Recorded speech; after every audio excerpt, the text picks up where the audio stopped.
We try to control everything. We want the perfect job, the right relationship, the exact plan. We think peace comes after we get it all right. The Stoic philosopher Epictetus saw that. He said happiness starts with knowing what's up to us and what isn't. There are 30 Stoic ideas that break this illusion. They show you what you can't control. They turn your energy toward the one thing you can control, which is your mind. Your biggest frustrations might come from a mistake in judgment. Real resilience isn't about avoiding the storm. It's about changing how you stand in the rain. So where in your life does your peace feel most tied to something you can't guarantee? You control your judgments.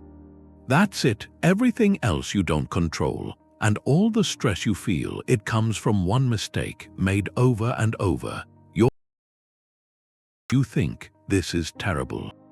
You get a harsh email and you decide this is an attack, but the event itself, it's just an event.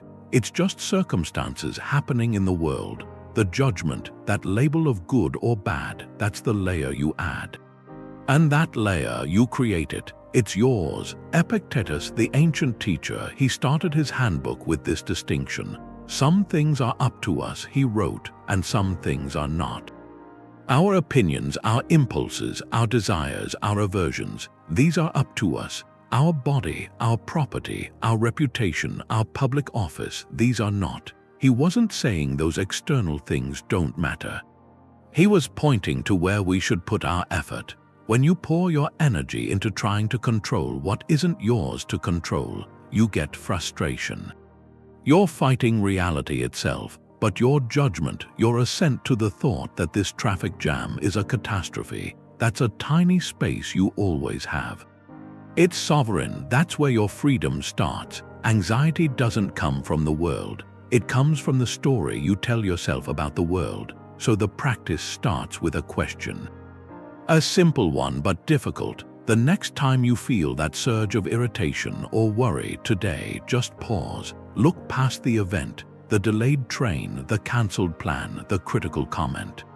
Trace the feeling back. What was the silent sentence you spoke in your mind? Did you judge this as a personal failure? Did you decide it ruins everything?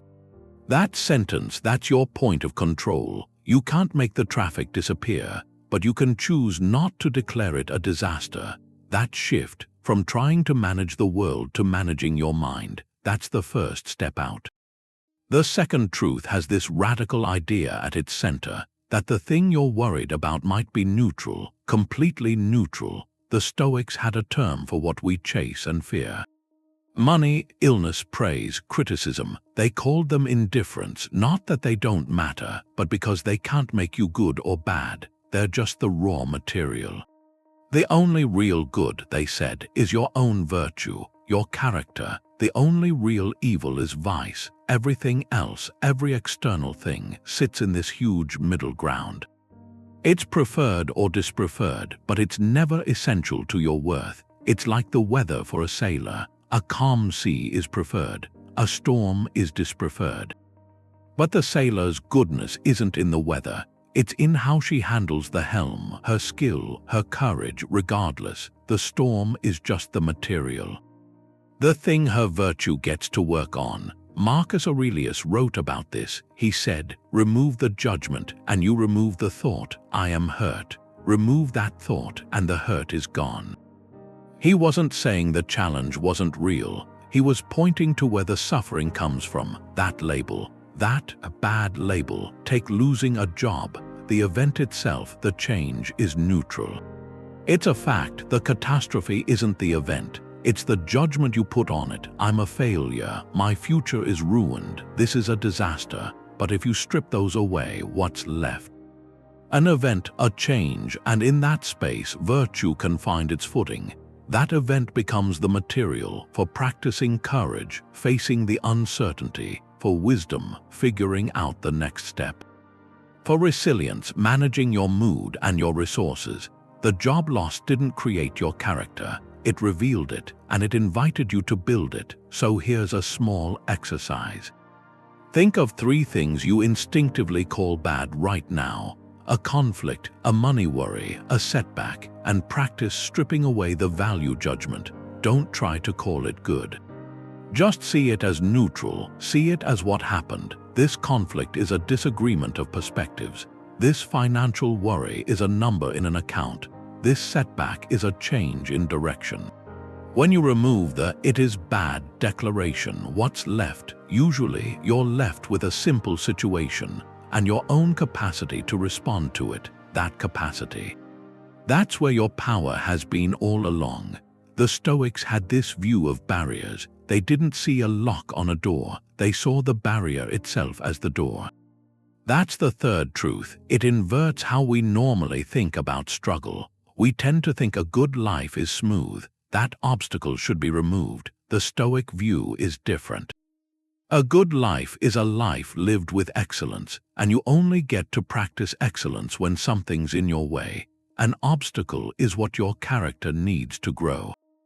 It's the resistance that makes the muscle. It's turning obstacles into fuel. That's amor fati, a love of fate, not passive acceptance, an active embrace.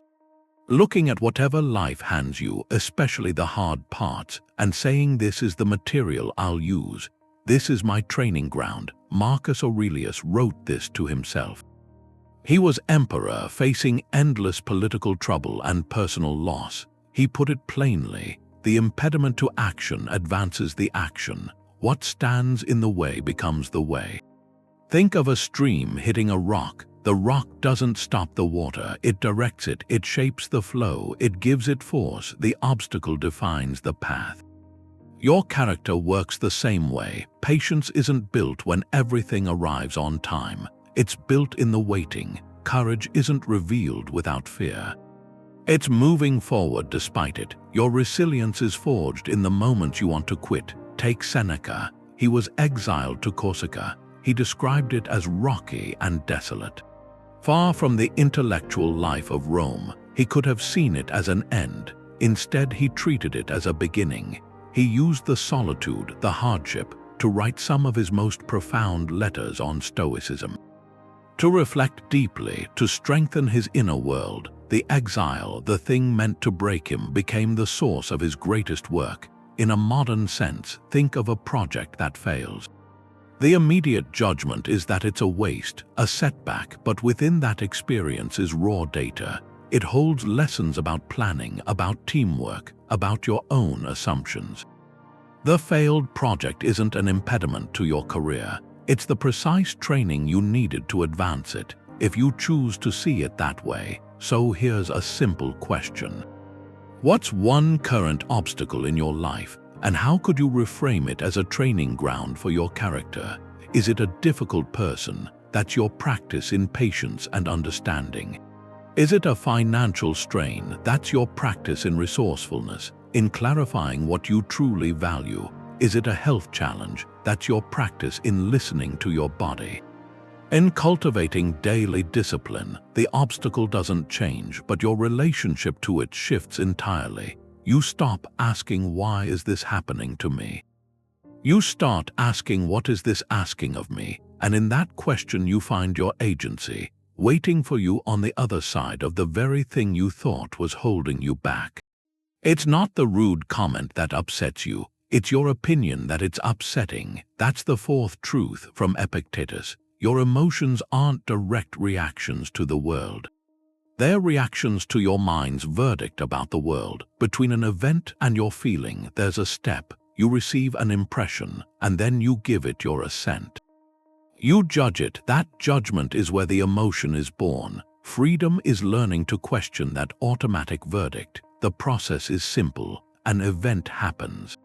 You get an impression. That impression is just raw data. Then, instantly, you apply a judgment. This is good. This is bad. This is a threat. This is an insult. And from that judgment, the emotion floods in. Anger, anxiety, envy, sorrow. They're not caused by the thing. They're caused by your belief about the thing. The Stoic practice is to insert a pause right there, to catch that judgment before it becomes a feeling, to examine it like a detective looking at evidence. Is this belief true? Is it helpful? Is it the only way to see this? Take social media. You see a post. A friend is on a lavish vacation, celebrating a promotion. The raw impression is just an image, some words on a screen, but the judgment that often follows silently is something like, "My life is dull by comparison. I am falling behind. Their success means I am lacking." That judgment, that story, creates the pang of envy or insecurity. The post itself didn't do that. Your interpretation did. The power comes when you dissect that belief. Is it true that their joy diminishes yours? Is it true that your worth is measured against their highlight reel? When you see the belief as just a thought, not a fact, its power to disturb you begins to fade. This week, practice catching just one of these judgments. The next time you feel a spike of irritation or a slow drip of worry, pause. Ask yourself, what is the silent sentence I just told myself about this situation? Write it down, see it on paper. My coworker's tone means they disrespect me. This traffic jam is ruining my entire day. Then gently challenge it. Is that the only possible interpretation? Could their tone be about their own stress? Is this delay truly a catastrophe, or is it just an inconvenience? By interrogating the judgment, you reclaim the space between event and reaction. That space is where your freedom lies. It's where you stop being a puppet jerked around by external events. And you start being the author of your own inner state. You can't change the email you sent yesterday. You can't guarantee a promotion tomorrow. Your power is here right now. That's the fifth truth. The present moment is the only arena where you actually have control. The past is just facts already written down. The future is a cloud of possibilities not formed yet. If you spend your energy trying to rewrite what's already done or anxiously scripting what isn't here, you're abandoning the only ground you can stand on. Your will, your choice, your action, they only work in the now. This is where life is lived, not in memory, not in anticipation, but in this single point of time you're in. Anxiety is almost always a betrayal of that. It's a futile attempt to control what you can't. We worry about a future conversation, rehearsing every line. We ruminate on a past mistake, editing the script after the play has closed. In both cases, we're pouring our attention, our mental resources, into arenas where we have no agency. We're ghosts haunting empty rooms. Seneca saw this. He wrote, "What's the point of dragging up sufferings that are over, of being miserable now because you were miserable then?" He said we're often more frightened than hurt, and we suffer more in imagination than in reality. We waste the present moment, the only time we truly have, by fearing a future that may never come. Think about procrastination. At its core, it's rarely laziness. It's usually a fear of future outcomes. You delay starting a project because you fear the judgment it might get. You avoid a difficult conversation because you imagine all the ways it could go wrong. The anxiety is about a future event, so you retreat from the present action that could shape it. The Stoic response is to shrink your focus down to the smallest unit of control. Not the entire project, but the first sentence. Not the whole conversation, but the next honest breath. You anchor yourself in the now, and you take one deliberate step. That step is entirely within your power. The outcome is not. But by focusing on the action you can take right now, you drain the future of its paralyzing power. Your whole life is a series of present moments, this one and then this one. You build your character not in some grand future plan, but in the micro choices of today. Will you respond with patience to this minor irritation? Will you choose focus over distraction for the next hour? Will you offer kindness in this single interaction? These are the bricks. The present moment is the trowel. It's the only tool you have. So here's a simple question to bring this to life. What is one thing within your power to do or to think purely in this present hour? It doesn't have to be big. It could be to finish a task you've been putting off. It could be to release a judgment about someone that's causing you resentment. It could be to simply sit and breathe and acknowledge that for this moment you are safe and you are here. Don't let the scale of a future worry trick you into inaction now. The future is built by the quality of attention you bring to the present. When you feel yourself pulled into regret or anxiety, gently guide your focus back. What can I do right now? That question is your compass. It always points you back to the only place where your freedom is real and where your life is actually happening. Stoicism points to this one thing. It's a simple engine for pain. We desperately want what we can't have, and we hate what we do have. That's the sixth truth. It cuts to the root. Our desires reach outward. They grasp for things we don't possess. Our aversions push inward. They reject experiences already here. Both actions create friction. They're a form of resistance, and that resistance is the suffering we feel. Freedom, for a Stoic, isn't about getting everything you want. It's not about avoiding everything you dislike. It's about harmony, bringing your desires and aversions into line with nature and reason, wanting only what's within your power to achieve. Being averse only to what's truly within your power to avoid. Epictetus said it with clarity. He said, circumscribe your aversion, confine it to what is within your moral choice. Because if you're averse to anything beyond your choice, your aversion will misfire, you'll meet hardship, you'll be hindered, you'll suffer. He was drawing a boundary. Your desires and aversions should only operate within your own character and choices. To desire a specific job title is to set your heart on an external. On a decision made by others, that's a recipe for anxiety, but to desire to be diligent in your next interview, to be prepared and professional, that is entirely within your power. That desire aligns with what you control. The aversion works the same way. To be averse to ever feeling awkward or to receiving criticism, that's fighting against the inevitable texture of human life.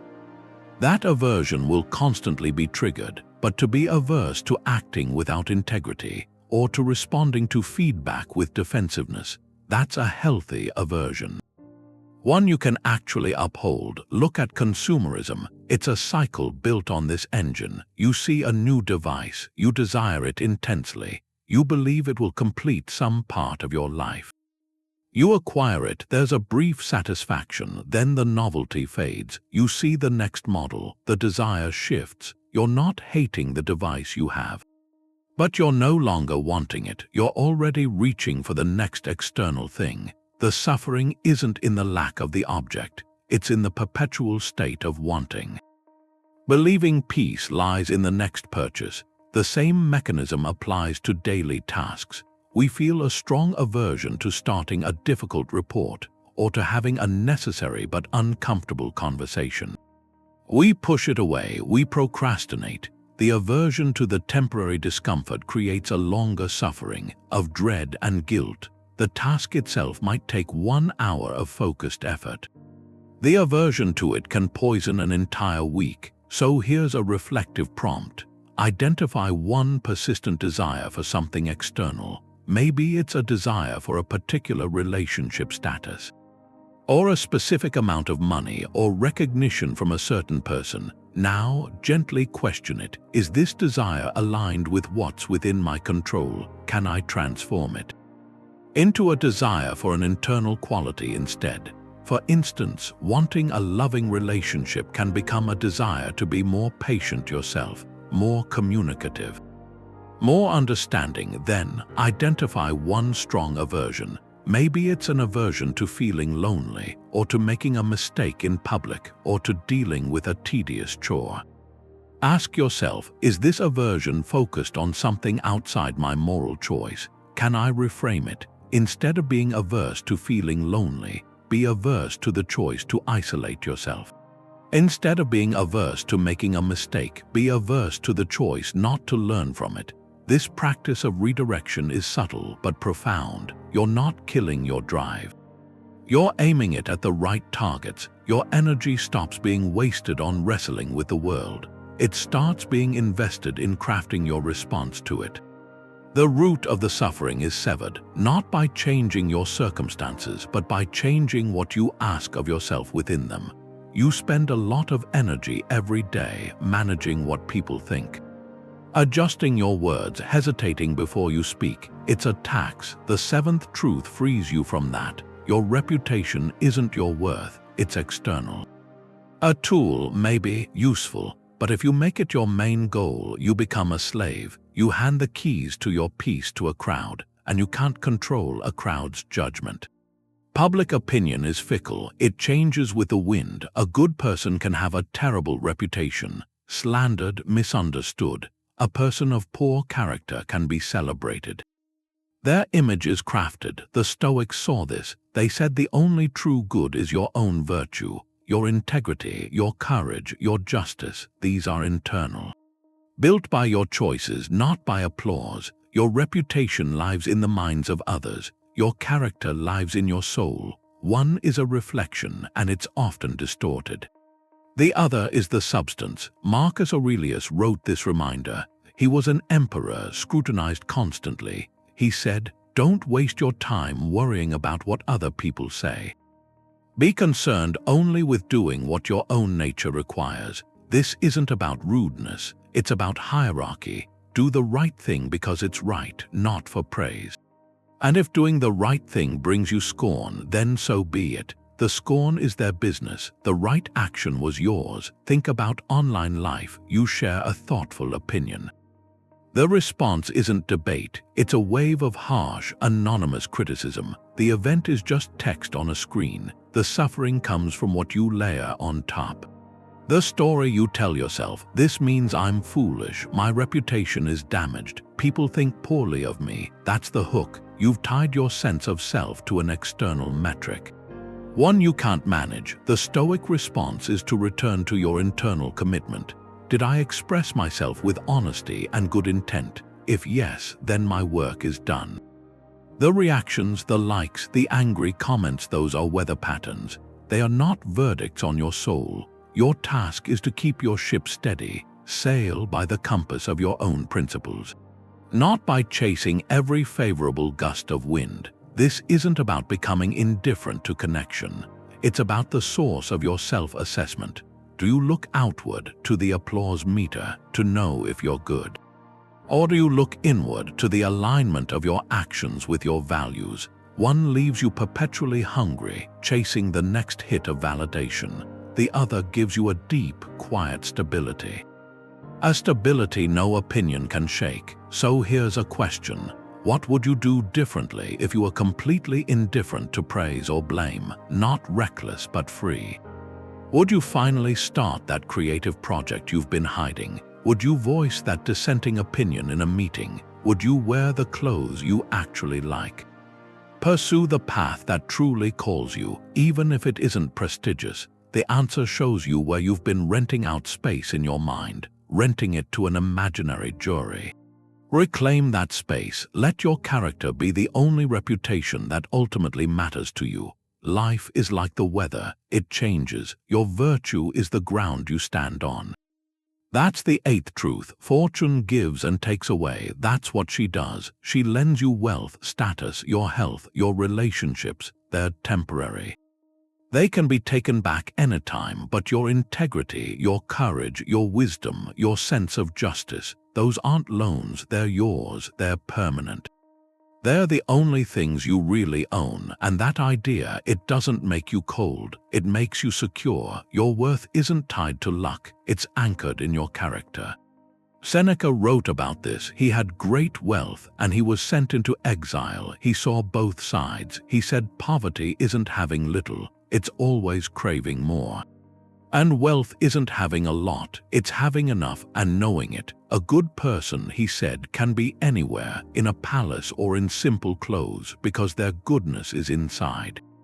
It travels with them. It doesn't depend on the room they're in. This view prepares you for loss. It changes how you see what you have. You stop seeing your things, your position, as a permanent part of you. You see them as visitors. You can appreciate a visitor, enjoy their company, be grateful they're here, but you don't build your life on the idea they'll never leave. That leads to something lighter, more grateful. You enjoy the sunshine without dreading the rain because you know you have shelter inside yourself. History has examples.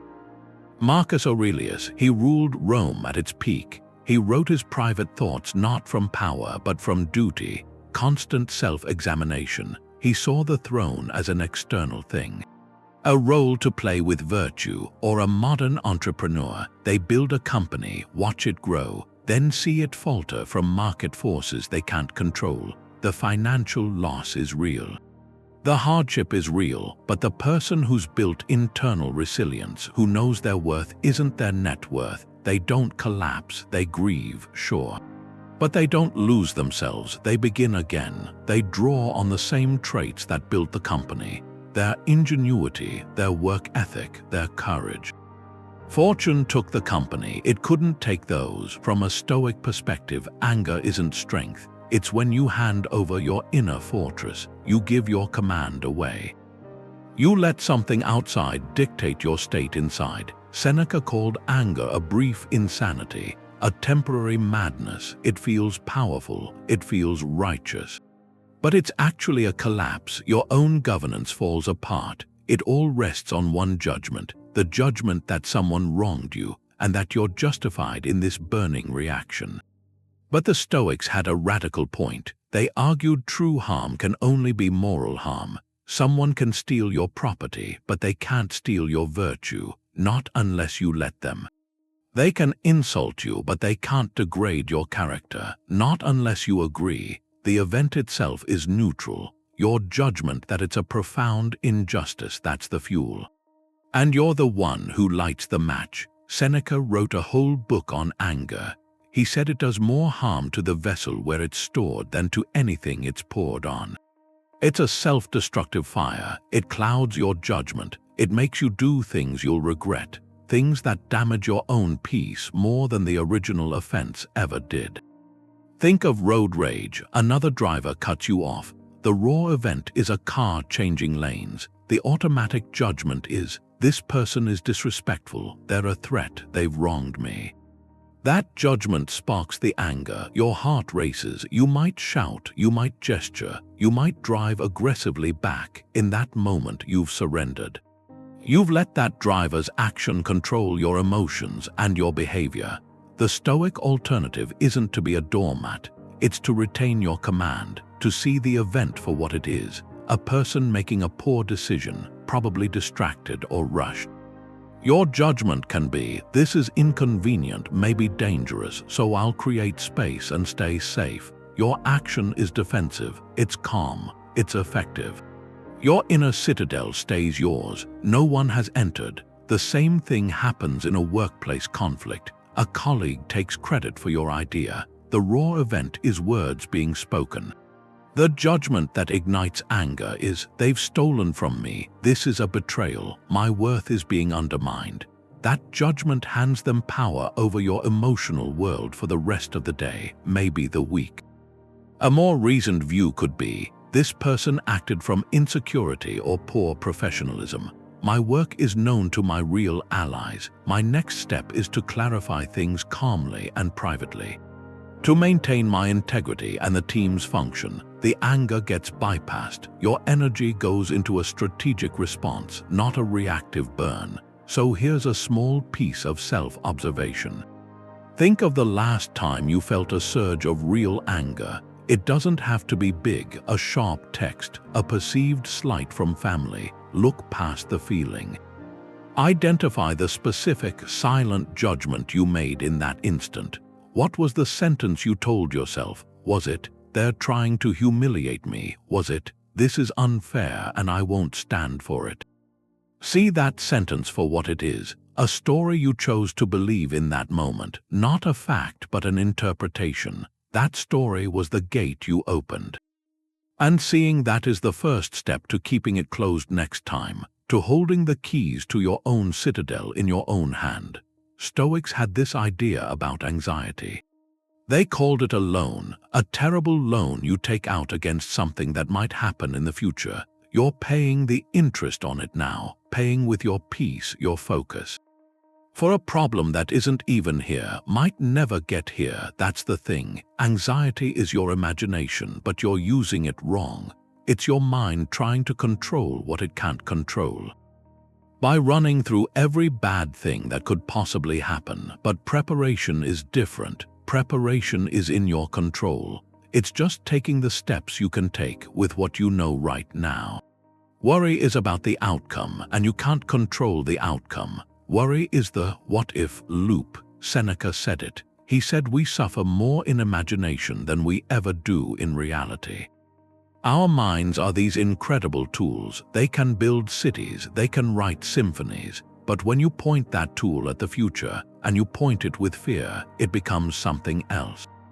It becomes a factory that makes phantom pain. It produces these scenes, vivid scenes of failure, of loss, and they feel completely real, and you pay for them. You pay with the calm you have right now. Think about worrying about your health. You feel a small pain, something strange. Preparation is calling the doctor. It's resting, watching it. That's action, that's control. Anxiety is different. Anxiety is the hours online reading, convincing yourself it's the worst possible thing. It's the movie in your head, getting the bad news, telling your family, going through the treatment. You're living through that turmoil now for something that probably won't even happen. You took out this huge emotional loan, and you're paying the interest in dread for a bill that might never arrive. It's the same with a job. Preparation is updating your resume. It's learning new skills, doing good work where you are. That's your sphere, that's your control. Worry is hearing a rumor about layoffs and then picturing it. The shame of it, the financial ruin, that's paying interest on a disaster that isn't here. The Stoic move is to catch it, catch yourself taking out that loan. And ask one question: what in this situation is actually in my power to do right now? If there's an action, you take it. If there's no action, then the rehearsal in your head, it's just a cost. It's a tax on your present well-being. So here's a thing to do. Write down your biggest worry right now, just one. Then draw a line down the middle of the page. On the left side, list everything about that worry you can actually control. Those are your actions. On the right side, list everything you can't control. Other people's decisions, market forces, test results, the future you can't know. Your job is clear then. Put all your energy into the left column and let go of the right. As best you can, you stop paying the interest, you get your attention back, and you spend it where it can actually build something, not some phantom future, but a present that's grounded, a present that has purpose. Every piece of feedback is just a report on someone's perception. It's not a verdict on you. That's the 11th truth. It changes how you move. You're getting data all the time. Praise is data. Criticism is data. A look, a comment, a review. They're signals. They tell you about the other person's state, their values, their mood. They aren't commands you have to follow. They aren't definitions you have to accept. Your job is to receive the impression, but to hold back your immediate agreement. To look at it. Is this true? Is it useful? Is the source wise? Then you decide what to do. Marcus Aurelius wrote this down. He said it's possible to stand straight without being held straight by others. Your posture, your integrity comes from inside. It doesn't need props from outside. When someone praises you, that's data. It says they liked something. It doesn't say you're now a good person. When someone criticizes you, that's data. It says they disliked something. It doesn't say you're now a failure. The opinion is theirs. The assessment is yours. Think about an artist finishing a painting. She shows it to 10 people. 5 love it. They call it brilliant. 5 dislike it. They call it confusing. If she ties her worth to the praise, she'll be elated but fragile. If she ties it to the criticism, she'll be crushed. But if she treats both as data, she can step back. She can look at her own criteria. Did I say what I meant? Did I work with integrity? The good reviews might show a strength she can use. The bad ones might have a useful note, or they might just show a different taste. She sifts the data, she keeps her own compass. It's the same with a business idea. You pitch it, some investors are excited, others are dismissive. The excitement isn't a guarantee. The dismissal isn't a prophecy. Their data points about how the market sees it. Your job isn't to be crushed or inflated by any single point. Your job is to gather the information, to check your own research and your own conviction, and then to proceed. This builds a quiet confidence. It's the confidence of a scientist reading instruments. The instruments give readings. Sometimes the readings are what you expect. Sometimes they're surprising. The scientist doesn't celebrate or despair at the number. She notes it. She thinks about what it could mean. She decides on the next experiment. Your social world is your lab. The opinions are your instruments. So here's a question. Whose opinion affects you the most right now? A parent's, a boss's, a partner's, or maybe the vague opinion of a group or an online crowd?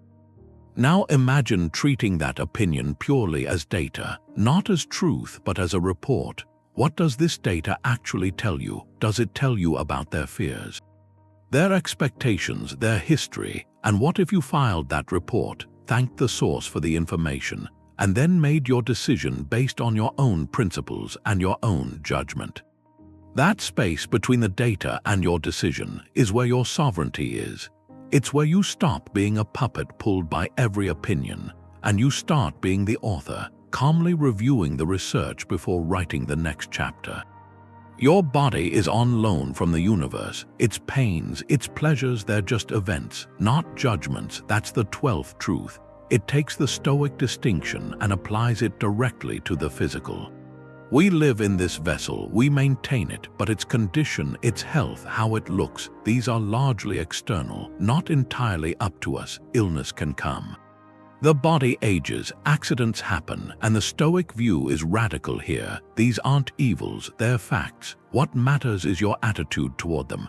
The moral self, what they call the ruling faculty, is separate from the physical vessel.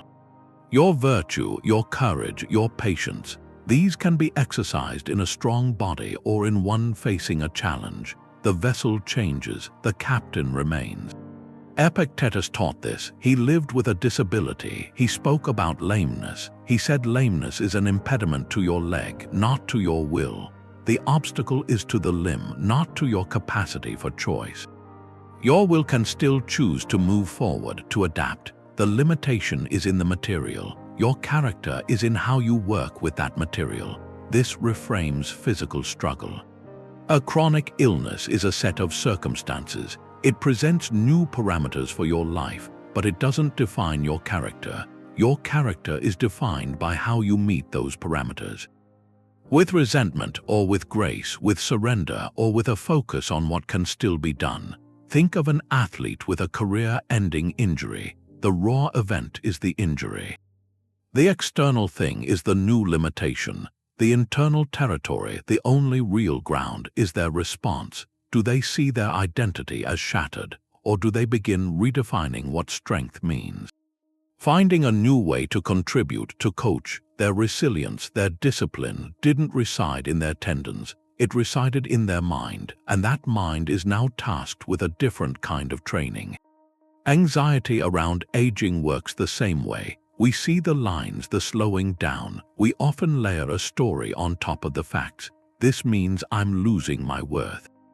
My best days are behind me. That story is the source of the suffering, not the physical changes themselves. The Stoic practice is to strip that story away. To see aging as a natural process, a return of the borrowed elements to the world, and to ask within this process, how can my character continue to grow? How can I exercise wisdom with more experience? The body's timeline is not your soul's timeline. So consider a physical concern, a nagging pain, anxiety about a checkup, the signs of aging in the mirror. Practice the separation. See it purely as an external circumstance, a report on the condition of the vessel. Then turn your attention inward. Ask, regardless of this report, what qualities can I cultivate now? Can I practice patience with the discomfort? Can I practice gratitude for what still works? Can I adapt my duties and joys to fit this new reality? The vessel is what you sail in. But you are the sailor, and no change in the weather or the ship can change your ability to choose the direction of your spirit. Loving something you can't control means you've agreed to loss. The Stoics didn't ask if you'd pay, they asked how. That's the 13th truth. It brings in a practice that seems wrong at first, thinking ahead about future troubles. Premeditatio malorum, it's not pessimism, it's not dwelling on the bad, it's a mental exercise in realism, a way to take the shock out of it, the sense of betrayal when life changes. Because life always changes. If you get attached to something outside yourself, to a person, with this quiet belief that you own it, that it's yours to keep, you're setting up a specific kind of pain. The grief itself is natural, human, but the depth of the despair that often comes from a clause in the contract we never read, the one that said this was supposed to last. Seneca wrote letters to friends who'd lost people. He pointed out a common mistake. We enjoy the people in our lives as if they'll be here forever. We forget they're borrowed. He reminded them nothing is ours to keep. We're just temporary custodians. The wise person, he said, loves fully but with open hands. They appreciate the rose knowing the petals will fall. That awareness doesn't make the love smaller. It purifies it. It takes away the anxiety of holding on. It allows for a deeper gratitude. You're not loving less. You're loving more clearly, without the fog of possession. Take something you cherish, a family heirloom, a piece of art you made, a gift. Now imagine it breaks. Or it's lost. The immediate pain is real, but under that pain, if you listen, there's a silent protest. This was mine. It wasn't supposed to end like this. The premeditation practice asks you to visit that thought before the loss happens, to look at the vase on your shelf and think quietly, this is beautiful. And one day it might not be here. The point isn't to make you sad, it's to make you present, to have you see the vase, really see it today, because thinking about its absence sharpens your sense of its presence. It works for relationships. We start friendships, partnerships with this unspoken assumption of permanence, but people grow, circumstances shift, paths diverge. Sometimes through conflict, sometimes just the quiet drift of time. If you go into a friendship with the rigid idea it must never change, you turn it into a source of pain. The practice is to appreciate the person fully today, to listen to them, to enjoy their company with a quiet acknowledgement that this moment is a gift. Not a guarantee for tomorrow. That doesn't make the connection fragile. It makes it precious. It pushes you to say the kind word now, to mend the small rift today. To be fully there. So here's a small application, a reflective prompt. Think of someone you love, a partner, a child, a close friend. Later, in a quiet moment, bring them to mind. And instead of worrying about their future or picking over the past, just rehearse appreciation. Acknowledge to yourself their temporary presence in your life. See them not as a permanent fixture, but as a beloved guest on a journey. How does that shift the feeling? Does it create an urgency to connect, or a deeper calm in the affection? This gentle rehearsal of reality isn't preparing for loss. It's investing in the quality of your attention right now. You're paying the small, mindful installments on that contract with loss, so you're never bankrupted by surprise. You build a resilience rooted not in detachment, but in a truer form of love, one that sees clearly. Freedom isn't having an unlimited credit card for life. It's that quiet feeling of wanting exactly what your situation already gives you. That's the 14th truth. We mix up freedom with license. We think it means no rules, no limits, just doing whatever we feel. But that's actually another kind of slavery. You end up a slave to every passing whim, every craving, every outside thing that stirs a desire. Real freedom, the Stoic kind, is an internal alignment. It's when your will and your reality match. You want what you can have because what you can have is what's already in your power to shape. Epictetus had this definition of a free person that flips the normal idea. He said a free person is one who gets what they will and doesn't run into what they don't will. At first, that sounds impossible. How can you always get what you want? But he clarifies, the free person only wills what's up to them. They only desire what they can control, and they're only averse to what they truly have the power to avoid, which is their own vice, their own poor judgment. So they always get what they want because they only want what they can guarantee. Their desire is perfectly lined up with their agency. A prisoner in a cell, if they've mastered their own mind, can be freer than a king who's ruled by paranoia and lust and rage. The king has external license, but he's internally enslaved. The prisoner has external limits, but he's claimed an internal kingdom no god can touch. This redefines every situation that feels like a trap, a job you feel stuck in, a routine that feels monotonous, a set of responsibilities that limit your time. That feeling of being trapped comes from wanting something else, something outside the boundaries of your current reality. The freedom comes from shifting your desire to the field of action inside those boundaries. Instead of wanting a different job, you cultivate a desire to perform your current duties with real integrity, with skill. Instead of wanting more free time, you cultivate a desire to be fully present in the moments you do have. You align your wants with your is. Think of a gardener with a small, rocky plot of land. They could spend all their energy wanting a vast, fertile field. That desire just creates frustration, a sense of lack, or they could turn their desire toward what they can do. They can want to learn how to work with rocky soil. They can want to discover which plants thrive in those conditions. They can want to create a beautiful, resilient niche garden. Their desire is now focused on the arena of their control. They are free to create within the real limits. Their freedom is in the wanting, not in the wishing for different raw materials. So here's a prompt. Identify one area where you feel trapped or limited. It could be a relationship, a financial constraint, a health condition, a daily chore. Now draw a mental box around that situation. List everything about it that's genuinely outside your direct control. The other person's behavior, the market, the past diagnosis, the necessity of the task itself. Acknowledge those as the walls of your garden. Then look inside that box. What aspects of your response are within your free choice, your attitude while doing the chore?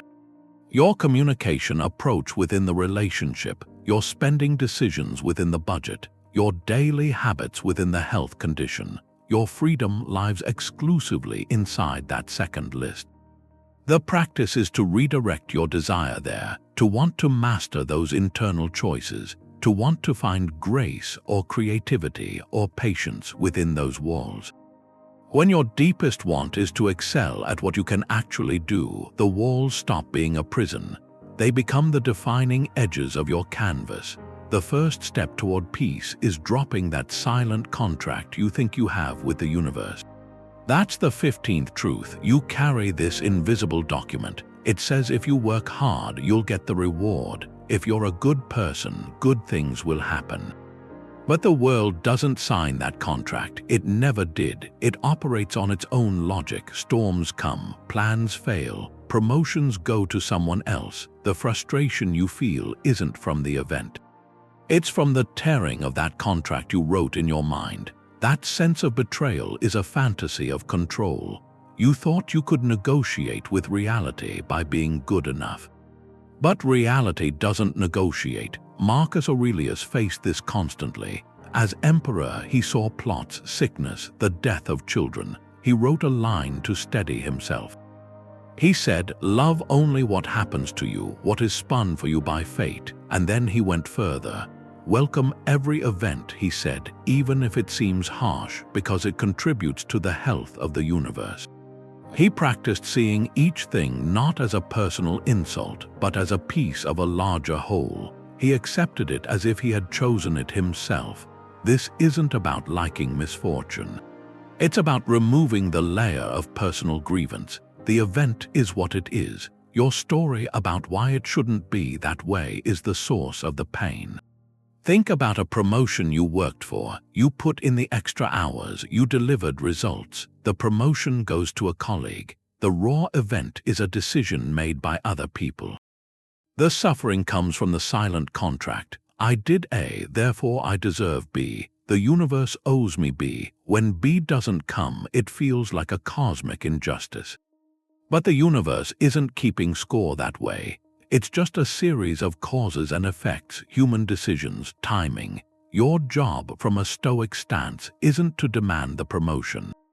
It's to respond well to not getting it, to examine your effort with honesty, to learn what you can, to decide your next move without bitterness, to release the entitlement to that specific outcome. That release is where your power returns. Or take a simpler example. You plan an outdoor event for months. The day arrives and it rains. The event is ruined.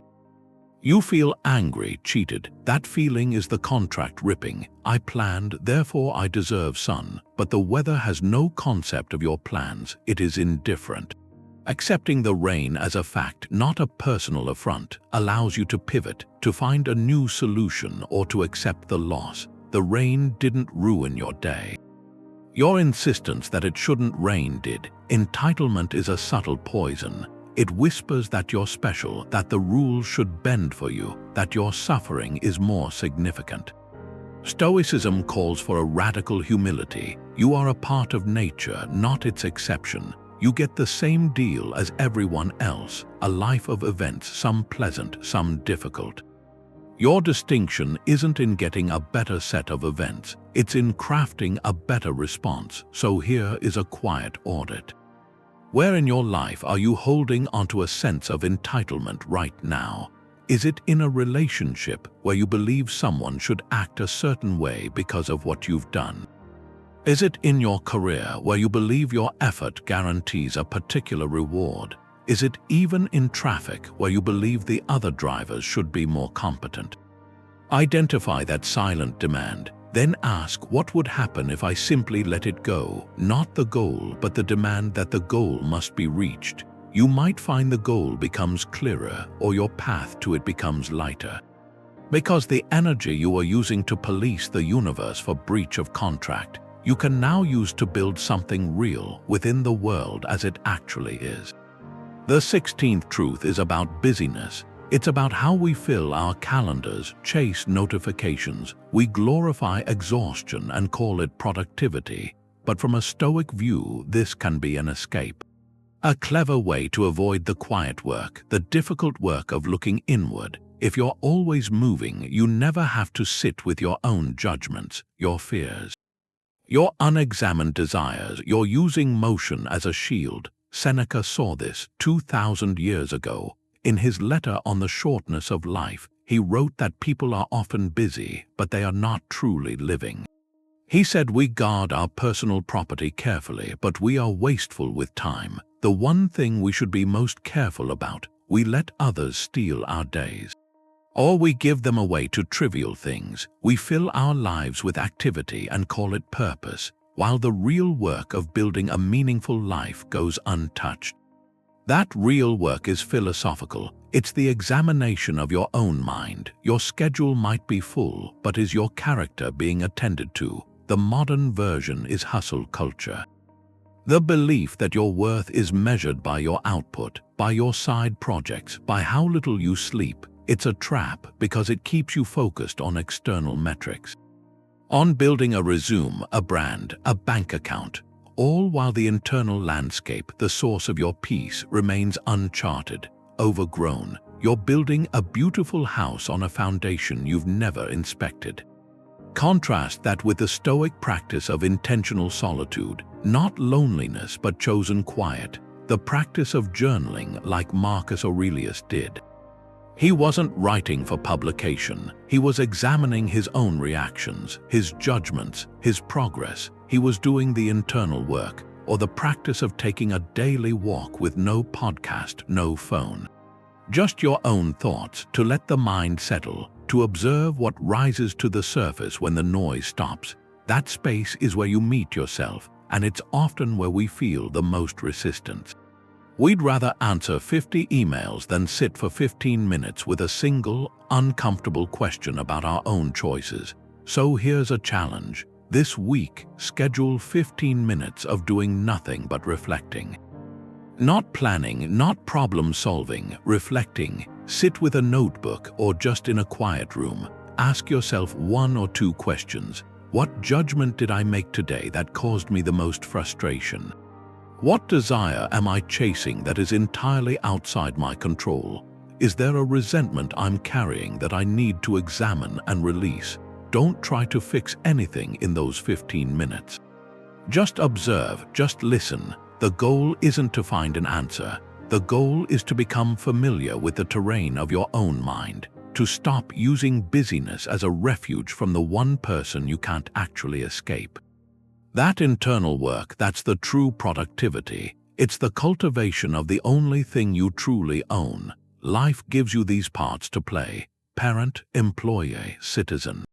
Stoicism points out you're the actor wearing them. The costume isn't you. Your social identity, your job, your status, these are just costumes handed out by fortune.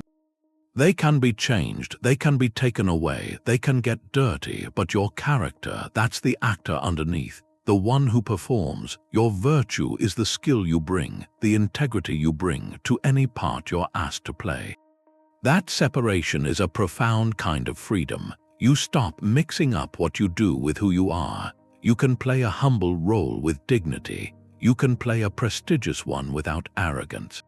Because the role is temporary, the actor stays. Marcus Aurelius had the ultimate role, emperor. He wrote about this constantly. He told himself, your duty is to be a good human being.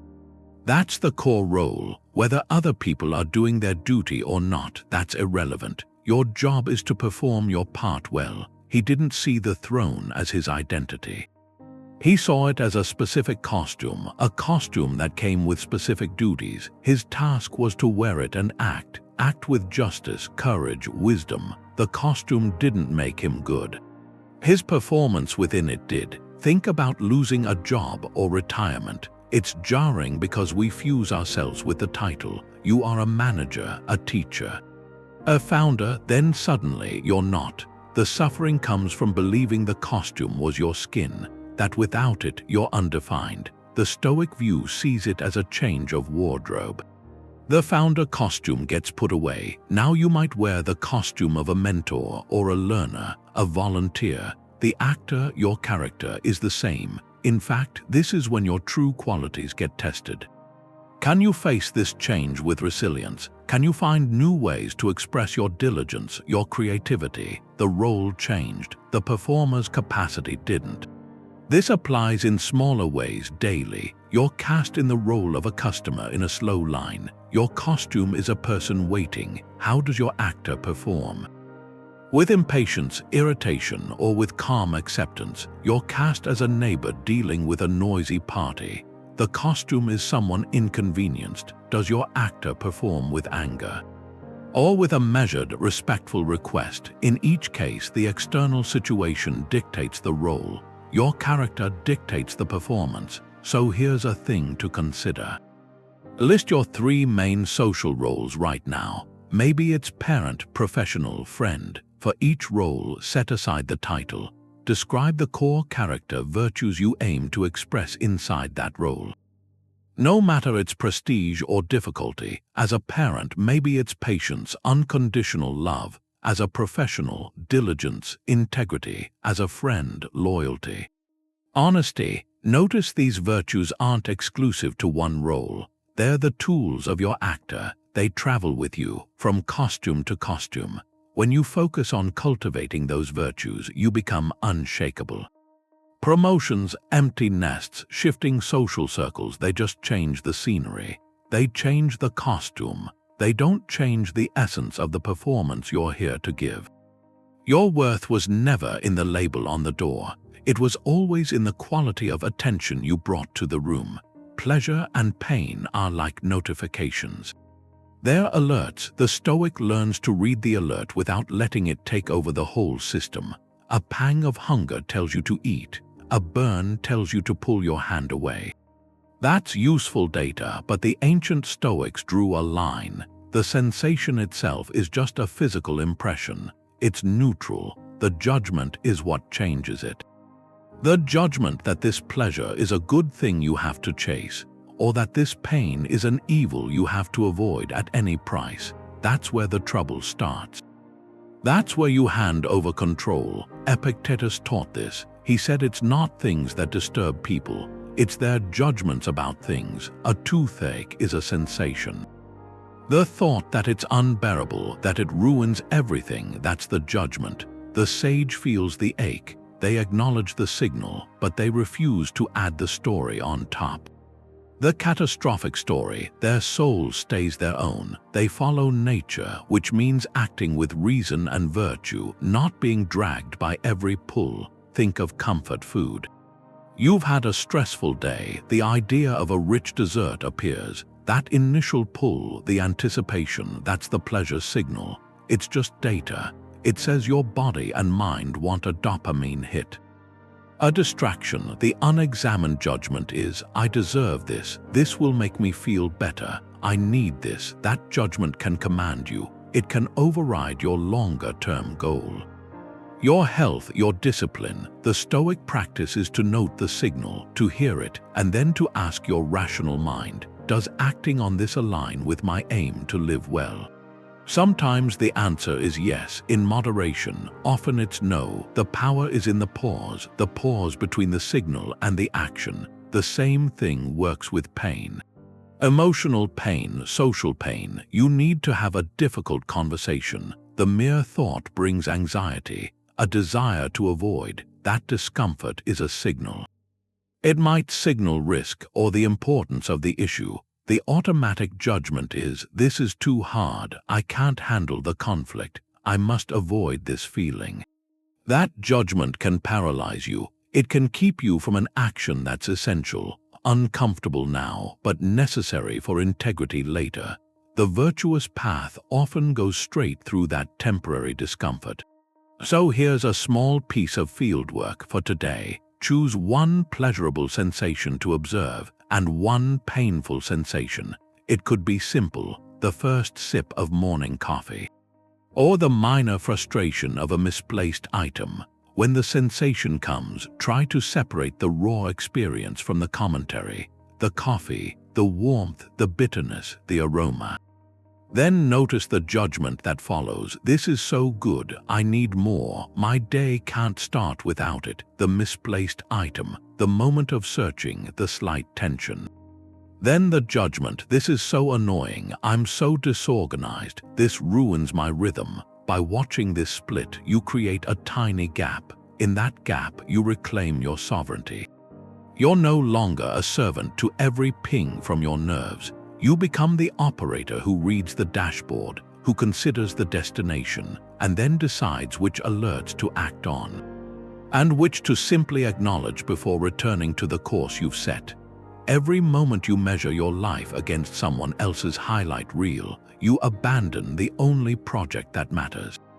Your own character, that's the 19th truth. It names the trap. Comparison is a kind of theft. It steals your attention, your energy, your peace. And you hand it over. You trade the internal work of building virtue for the exhausting game of checking your position on a leaderboard you didn't choose. This isn't about inspiration, it's about envy, dissatisfaction, looking at what others have, their status, their possessions, their apparent happiness, and using that as the ruler for your own worth. But their life is made of indifference, external things, and so is yours. To compare your collection of indifference to theirs is to miss the point entirely. The only valid comparison is an internal one, your present self against your past self, your current actions against your own potential for wisdom, courage, justice, self-control.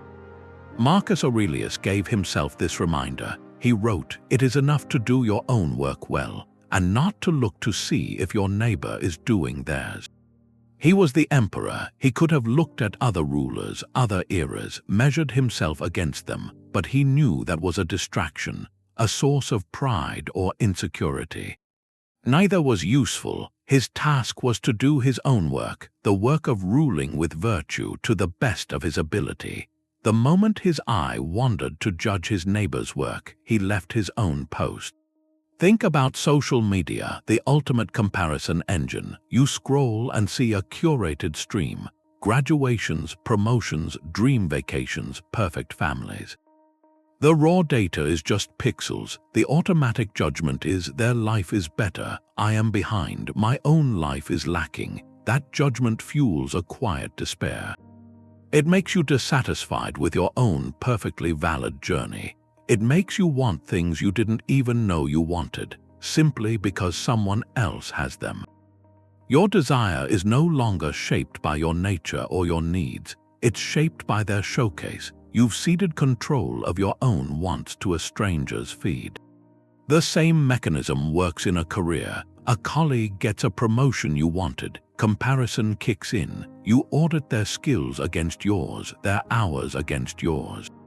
You feel the heat of envy, the chill of inadequacy. All your mental energy is now focused on them, on their external achievement. Meanwhile, your own work, the quality of your focus, your own path of growth sits neglected. You are no longer building your character. You are obsessing over their symbol. The Stoic redirect is simple, profound. When you catch yourself in comparison, pause. Acknowledge the thought, then turn your gaze 180 degrees away from them and inward to you. Ask not, why do they have that? Ask, what can I do right now to act with more integrity? More focus, more kindness. Your neighbor's journey is their business. Your character is your business. So here's a reflective prompt. Identify one person you often compare yourself to. A public figure, a friend, a coworker. Now, consciously replace that comparative thought with a focus on one single aspect of your own character you wish to strengthen. Is it patience? Then your task today is to practice patience in one specific interaction, regardless of what anyone else is doing. Is it diligence? Then your task is to complete one piece of work with full attention, without checking to see who is watching or who is ahead. Your journey is unique. Its terrain, its pace, its challenges are yours alone. The only race that matters is the one you run against your own potential. And every glance to the side is a step off your own path. The Stoics didn't fear being alone with their thoughts. They prescribed it. They saw it as the gym where inner strength gets built. That's the 20th truth. In our world, silence is often seen as a void, something to be filled. Solitude gets mistaken for loneliness, but from a Stoic perspective, these aren't punishments. They're essential laboratories. This is where you test your self-command, where you learn to rely on your own internal resources, free from the constant stream of input, free from the opinion and validation of others. It's a voluntary retreat, not to escape the world, but to fortify the self that has to live in it. In the quiet, you finally hear the machinery of your own mind, the chatter, the judgments, the restless desires, without the noise of a podcast, without the pull of a notification. Without another person to perform for, you're left with just you, and that's the point. It's where you confront your own sufficiency, or you discover where you feel its lack. Seneca wrote about this practice. He advised his friend Lucilius to regularly retreat into his own company. He called it conversing with yourself. He said you have to learn to be your own friend, to be content with your own resources, because how can you be at peace in a crowd, he asked, if you're at war with yourself in solitude? The practice of solitude was a diagnostic tool. It revealed where you were still dependent on external things for your sense of worth, for your peace. Think of it like this. If your mind is a pond, constant external stimulation is like throwing pebbles in it all day. The surface is always rippling, always disturbed. You never see the bottom. You never see what lies beneath clearly. Intentional solitude is letting the pond settle. Letting the silt sink, then you can see the contours of your own depths, the anxieties that were hidden by busyness, the quiet hopes that were drowned out by others' expectations. The judgments you've been making on autopilot. A practical modern application is the digital detox, not for a week on a mountain, for one deliberate hour.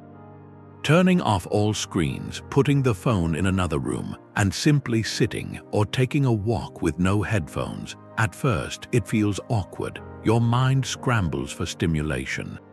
It might replay conversations, invent worries, or just feel bored. That restlessness is the signal. It shows where you've been outsourcing your peace. To the news cycle, to social validation, to endless content, the practice is to sit with that restlessness, to observe it without immediately feeding it. To breathe through it, and in that space to rediscover the simple capacity to be without an external agenda. Journaling is another form of this laboratory. Like Marcus Aurelius, you're not writing for an audience. You're having a conversation with your better self, examining the day's events, dissecting your reactions, asking where you acted with virtue and where you surrendered your command. The page becomes a mirror, reflecting your inner state back to you without judgment, without flattery. So here's a simple challenge, a reflective prompt for this week. Schedule 30 minutes of intentional solitude, no devices, no background noise, no secondary task. You can sit, you can walk, you can simply be. Your only task is to observe. Notice what impulses arise. Does your hand twitch for your phone? Does your mind spin into anxiety about tomorrow? Does a feeling of boredom surface or inadequacy? Don't judge these impulses, just note them as data. They are showing you where your dependencies lie, where your internal muscles are weak from lack of use. This quiet half hour isn't about achieving blissful calm. It's about honest reconnaissance. It's about reclaiming the territory of your own mind, inch by quiet inch, because the person who is comfortable in silence, the person who is sufficient in their own company, they carry an unshakable peace into any crowd. They're no longer at the mercy of the next ping, the next opinion, the next distraction. Their command post is internal, and it is always manned. Regret is looking back at the wake of a ship, trying to steer by it. The Stoic turns to the helm instead. That's the 21st truth. What you did before is a sunk cost. The time, the energy, those choices are gone. They're facts. The ink is dry. But the feeling you attach to them now, the guilt, the shame, the wish to go back, that's a choice. A choice you're making in this moment. The past is external. It's outside your control, your interpretation of it, though your response to it. That's where your power is. You can't change what happened. You can only change what you do with the memory. Let it be a chain or let it be a lesson. Marcus Aurelius wrote about this. The past is gone, he said. The future isn't here. All we have is the present, and the present is very small. He told himself not to be troubled by the past because it doesn't concern you anymore. The weight you feel, that isn't from the event itself. It's from the story you keep telling, the story about who you were then and how that defines you now. But you aren't that past self. You're the self reading this. You can make a new judgment right now. Think of a failure, a project that fell apart because of your mistake. The event itself is over. The lost money, the missed chance, the embarrassment, that's all in the past. The suffering that stays, that comes from the judgment you renew every time you think about it. The judgment that says, I am a person who fails, I am incompetent. That story keeps the past alive. It gives the past power over your present confidence. The Stoic practice is to look at the event with cold clarity. What wisdom is there? Maybe you learn about overconfidence or the need for better planning. You see a blind spot, you take that wisdom, you file it away, and then you consciously let go of the emotional charge, the shame. You see the past as a teacher, not a jailer. Your next action isn't about fixing that old mistake. It's about acting with the new wisdom you have today on something completely new or a personal embarrassment. A conversation where you said the wrong thing hurt someone without meaning to. The event is done. The apology was made, or maybe it wasn't. The lingering regret is a present activity. It's you today choosing to replay that memory and feel the shame. That replay doesn't help the person you hurt. It doesn't make you wiser. It just drains the energy you have right now. The Stoic turn is to ask, have I learned what I needed to learn about careful speech, about empathy? If the answer is yes, then your debt to that event is paid. Your duty now is to bring that care into your next conversation, to be more present, more kind with the person in front of you today. That's a constructive action. It uses the past without being enslaved by it. So here's a prompt. Name one past regret that still has a charge for you. It doesn't have to be huge, a career misstep, a harsh word, a road you didn't take. Write it down in one sentence. Now, find one small, good action you can take today that has nothing to do with fixing that past event. An action that shows a quality you value, an act of patience with your child, diligently finishing a work task, a moment of generosity to a stranger. Do that action with your full attention. You aren't erasing the past, you're building a new present, one where your power isn't spent staring at the wake. It's on the helm, steering the ship of your character into the waters of this hour, and the next. The past gave you the map, the present is where you sail. We want a roadmap, something to follow, but Stoicism suggests we get comfortable traveling where there aren't any fixed paths. That's the 22nd truth. The anxiety in our decisions, it's not really about the choice. It's about wanting a guarantee. We want to know for sure that this career leads to fulfillment, that this relationship lasts, that this investment pays off. We want the universe to sign a contract promising a specific outcome, but the universe doesn't deal in guarantees. It deals in probabilities, in shifting conditions, and demanding certainty is just another way of trying to control what you can't control. It's wanting the world to match the model in your mind. And when it doesn't, you call that a failure, but the failure is in the expectation, not the outcome. Resilience from this view isn't about building a fortress. It's about cultivating a flexibility, shifting your goal from controlling the result to mastering your response to any result. Seneca had an analogy for this about sailing. He said you can't command the winds, but you can adjust your sails. A skilled sailor doesn't rage against a storm or beg for a specific breeze. They read the conditions.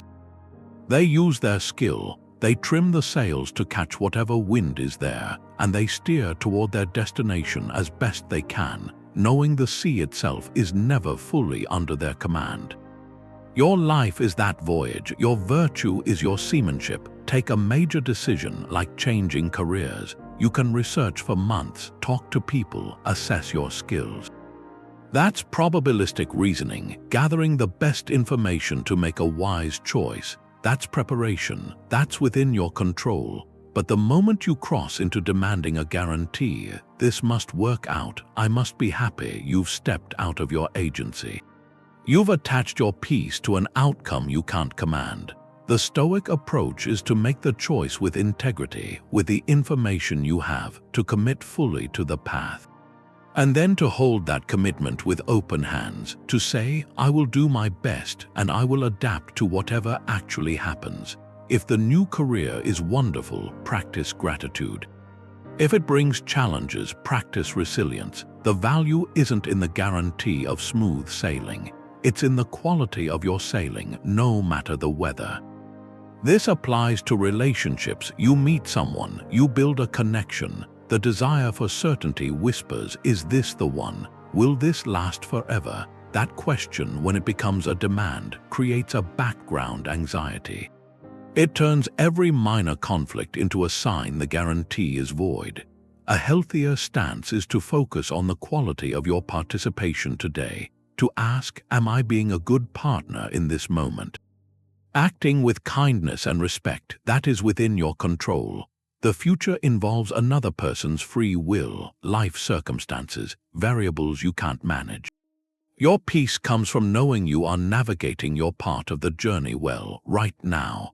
The destination reveals itself in time, and you meet it with the character you've been building. So here's a prompt. Identify one area where you're desperately seeking a guarantee, a health test result, a child's future, a business venture. First, acknowledge that desire. Then practice the pivot. Write down your plan. Say, I will get the test and I will adapt to the information I receive. I will support my child with love and I will adapt to the path they choose. I will launch this product with all my skill and I will adapt to the market's response. Add that clause every time and I will adapt to whatever actually happens. That clause isn't doubt, it's a declaration of sovereignty. It moves your center of gravity from the unpredictable external world back to the internal ground of your own adaptable character. You are not a statue waiting for perfect weather. You are a sailor, and your home is the sea itself in all its changeable majesty. You help others to be kind or to be seen as kind. That's the Stoic separation, the 23rd truth. It reframes giving. Your power ends at your own intention, at your own action. You can choose to act with justice, with generosity. What happens after that? If they thank you, if they change, if the outcome matches your vision that's outside your control. To tie your virtue to those results is to build your house on sand. Another person's free will can blow it down. The Stoic basis is intrinsic. The good is in the act itself, in aligning your choice with kindness or justice. Doing good is its own end. It completes your character. Expecting gratitude or recognition introduces a dependency. It turns virtue into a transaction. And when the transaction fails with indifference or resentment, you feel cheated, but you weren't cheated by them. You were cheated by your own hidden expectation. The one you didn't realize you had. Marcus Aurelius wrote about this. He asked himself, when you've done good and another has benefited, why look for a third thing? Like being admired or getting a favor in return, he said, be satisfied you did a good deed and stop there. Don't ask if anyone will know. The reward is in the action's completion. In knowing you acted as a social, rational being, consider anonymous giving. You donate and leave your name off. No plaque, no thank you letter. The act is pure. Its value exists between you and your principles. You've exercised generosity. That's the whole point. The money goes to work, but your moral accomplishment is complete the moment you decide. Or offering advice to a friend, you listen, you offer perspective with care. That's your sphere. Their reaction is theirs. They might dismiss it. They might get defensive. If your motive was to be seen as the wise one, this will sting. It will feel like rejection. But if your motive was to fulfill your duty as a friend, to offer support, then your work is done regardless. You acted with loyalty. The rest is their journey, even in daily work. Doing a task thoroughly, not for the boss to notice, but because a job well done reflects your integrity. The recognition might come or it might not. Your self-respect doesn't waver. It's anchored in the quality of the effort which was always yours to give. So a reflective prompt, a piece of field work, perform one small, helpful act. It can be tiny. Hold a door with a genuine smile. Send an encouraging text.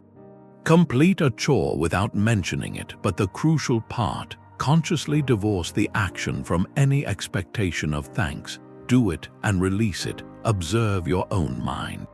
Do you feel a pull to have it noticed? Does it feel incomplete if no one sees? That observation is the training. It shows you where you've been outsourcing the reward for your own goodness. Each time you act and let go, you strengthen the internal muscle. You learn your character's worth is confirmed not by applause, but by the quiet certainty of the deed itself. Listen to that voice in your head. Every complaint is a story, and in that story you have no power. Stoics, they change the story. The words you use in your mind, they don't just describe things. They shape your experience. When you complain, you're narrating events as personal injustices. You reinforce the feeling of being a victim. It strengthens this illusion that something outside you has harmed your core self. But your core self, your character, it isn't touched by traffic or by a rude email. The harm you feel, it's in the language you choose. That's the 24th truth. Language shapes reality. Complaining reinforces the illusion of harm. It's a subtle practice, but it's powerful. When you say, "This is a disaster," you're not just reporting. You're judging, you're framing a neutral set of circumstances as a catastrophic attack. That framing becomes your lived truth. Your body tenses, your mood darkens. You feel wronged, but the event itself hasn't changed, only your description of it. Epictetus taught this. He said, "Don't be carried away by the vividness of the first impression." Something happens, you get an impression, that's just raw data. Then, immediately, you have the power to describe it to yourself. That description is where your freedom is. Do you add the opinion, the dramatic label, or do you stick to the plain facts? A plain description is a tool. It's for clarity. The cars are moving slowly. That's a fact. My plan is delayed. That's a fact. These statements are neutral. They carry no emotional charge. They just report. From that clean slate, you can choose a response. I will call ahead. I will listen to an audiobook. I will use this time to think. The complaining narrative is different. This traffic is terrible. It's ruining my whole day. That person is an idiot. This always happens to me. That story is loaded. It paints you as the victim of a malicious universe. It assigns blame. It generalizes. And it hands all power over your emotional state to the external event. You've written yourself out of the story as an agent. You're just a reactor. Try this for one day. Go a full day without a single complaint, not out loud and not even silently. This isn't about suppressing frustration. It's about noticing the urge to complain. And then consciously choosing a different description. You're in a long line at the store. The automatic thought is, "This is so inefficient. I hate this." Catch it, replace it with a plain description. The line has 6 people. The cashier is doing their job. I am waiting. That's it. From that calm center, you might choose to people watch. Or plan your dinner, or just stand and breathe. The waiting hasn't changed, but your relationship to the waiting has transformed. A coworker sends a terse email. The complaint narrative says, "They're so disrespectful. They have it out for me. This is hostile." The factual narrative says, "This email is brief and lacks pleasantries." The tone is direct. That's the data. Now, what's the most reasonable interpretation? Perhaps they are rushed. Perhaps they are stressed. Perhaps this is just their communication style. You are no longer under attack. You're a detective assessing information before you respond. This practice of plain speech internally, it reclaims your sovereignty. It strips events of their false emotional weight. It reveals that most of the suffering we call stress or anger is actually a linguistic habit, a habit of adding a layer of editorial commentary to every event. By changing the narrative, you aren't denying difficulty. You are refusing to be defined by it. You move from a character who is constantly harmed by the plot to the author who is navigating it. The world provides the circumstances. You provide the meaning. And that meaning begins with the very first word you choose to describe it to yourself. The 25th truth is Memento Mori. Remember, you must die, but it's not about fear. It's about focus, the certainty of your own ending. That's the ultimate tool for cutting through noise. It shatters the most persistent illusion, the idea that you have unlimited time. Time to be happy later, after you get the next thing. Time to mend a relationship someday. Time to start living your values when things calm down. Death says no. This is it. This day, this hour, is the only time you're guaranteed to have, and that awareness held with clarity forces a question. What matters now? Marcus Aurelius returned to this thought again and again. He didn't dwell on the details of passing. He used the idea as a lens. You could leave life right now, he wrote. Let that determine what you do and say and think. He saw it as the most natural process, a return of the elements, but its power was in the present, a command to stop living as if you had 1,000 years ahead. To stop postponing your life, think about the trivial concerns that can consume a day, a worry over a minor slight, anxiety about a purchase, the endless scrolling, the procrastination on a meaningful project. Now view those through the lens of Memento Mori. If you knew your time was profoundly limited, would that social slight still burn? Would that shiny object still seem so important? Or would your attention snap back to what is real, to the people you love, to the work that expresses your core, to the simple experience of being alive right now? The exercise is direct. Ask yourself, if I knew I would die in 1 year, what would I immediately stop caring about, and what would I urgently start doing? The first list reveals the illusions, the externals you've mistaken for substance. The second list reveals your true priorities, the internal states and connections you actually value. The point isn't to quit your job and travel, though it might be. It's to identify the essence. If your answer is spend more time with family, then the Stoic question becomes, what's stopping you from bringing more presence to the time you already have with them, starting today?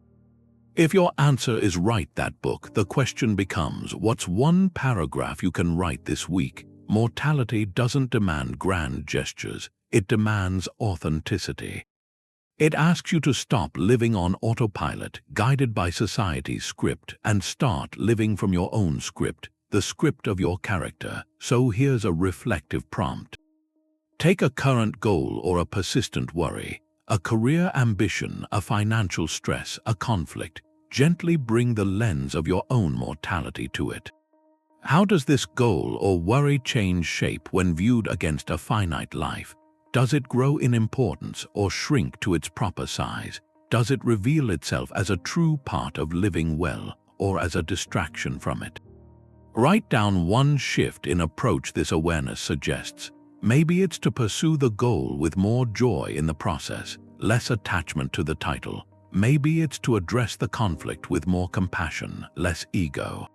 This isn't about morbidity, it's about liberation, using the one certainty of life to finally discern what's worth your precious and fleeting attention.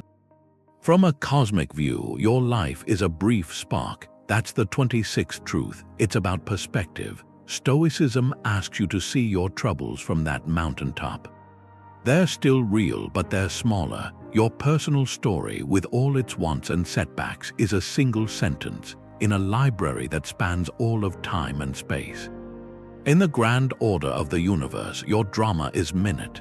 This isn't to make you feel insignificant. It's to humble the ego, and in doing that, it reduces the weight. The crushing weight you feel when a plan goes wrong. It lifts you out of the narrow alley of your own concerns, lets you stand on a hill and see the whole landscape. The Stoics had a word for this, sympatheia. They saw the universe as a single, living organism, rational, everything connected, every event from a planet's motion to a leaf falling, part of a coherent whole. Your role isn't to demand the whole adapts to your tiny part. Your role is to play your part well, in harmony with the whole. To wish for things to be other than they are is to wish for the universe itself to be broken. For your convenience, and that's a recipe for perpetual frustration. Marcus Aurelius practiced this. He wrote about viewing human activity from a high place. Look down, he suggested, on the endless gatherings, the voyages, the festivals, the funerals. See the vast span of time behind you, the immense mystery ahead. From that height, see how brief it all seems, how frantic. Your own bustling activity, your worries, your triumphs, they're part of that same fleeting dance. He wasn't dismissing the importance of living well. He was putting it in its proper context. To see your life from this vantage point is to drain the pettiness out of it. The panic, what remains is the quiet duty to perform your role with dignity, knowing you are one thread in a magnificent tapestry. Take a personal failure. You worked for years on a business and it closes. The immediate pain is real. The shame, the loss are valid. But now practice the zoom out. In the context of your entire life, this is a chapter. Not the whole book. Zoom out further. In the context of human economic history, it's one of countless ventures that have begun and ended. Zoom out to the natural world.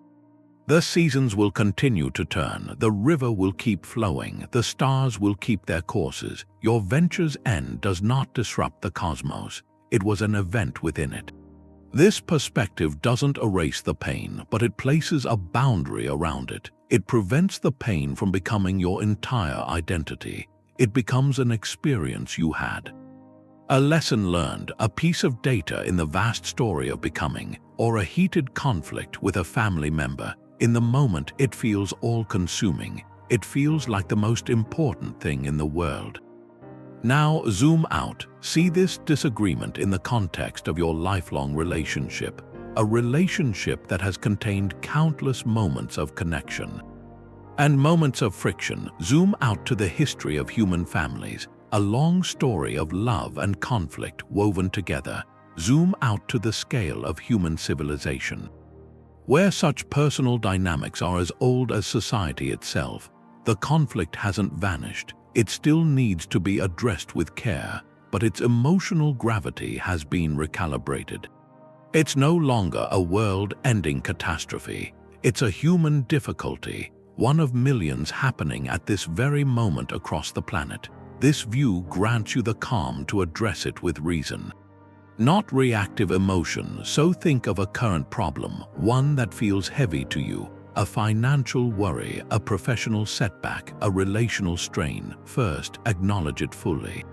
Then begin the gentle zoom out. Ask yourself, how will I likely view this problem 10 years from now?